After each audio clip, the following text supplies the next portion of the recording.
দেশের বিভিন্ন অঞ্চলে চলমান মৃদু তাপপ্রবাহ কিছু কিছু এলাকায় প্রশমিত হতে পারে। একই সঙ্গে আগামী 5 দিন দেশের অধিকাংশ এলাকায় দমকা হাওয়া, বজ্রপাত সহ বৃষ্টির সম্ভাবনা রয়েছে। কোথাও কোথাও মাঝারি ধরনের ভারী থেকে অতি ভারী বর্ষণও হতে পারে বলে জানিয়েছে আবহাওয়া অধিদপ্তর। পরবর্তী 120 ঘন্টার পূর্বাভাস অনুযায়ী পশ্চিমবঙ্গ থেকে উত্তর পশ্চিম বঙ্গোপসাগর পর্যন্ত লঘুচাপের বর্ধিতাংশ বিস্তৃত রয়েছে। দেশের উত্তরাঞ্চলের মৌসুমী বায়ু সক্রিয় থাকায় বৃষ্টিপাতের প্রবণতা বেড়েছে।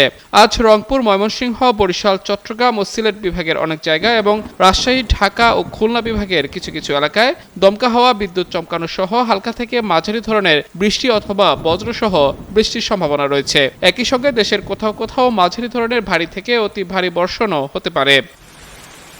এদিকে ঢাকা, টাঙ্গাইল, রাজশাহী, পাবনা, চুয়াডাঙ্গা ও কুষ্টিয়া জেলার উপর দিয়ে বয়ে যাওয়া মৃদু তাপপ্রবাহ কিছু এলাকায় প্রশমিত হতে পারে। সারা দেশে দিন ও রাতের তাপমাত্রাও সামান্য কমতে পারে। মঙ্গলবার থেকে শুক্রবার পর্যন্ত একই ধরনের আবহাওয়া অব্যাহত থাকতে পারে। দেশের বিভিন্ন অঞ্চলে দমকা হাওয়া, বজ্রপাত ও বৃষ্টির সম্ভাবনা রয়েছে। বিশেষ করে রংপুর, ময়মনসিংহ, চট্টগ্রাম ও সিলেট বিভাগের কোথাও কোথাও মাঝারি থেকে ভারী বর্ষণও হতে পারে। আবহাওয়া অধিদপ্তরের বর্ধিত পূর্বাভাসে বলা হয়েছে, আগামী 5 দিনে দেশের বৃষ্টিপাতের প্রবণতা আরও বৃদ্ধি পেতে পারে।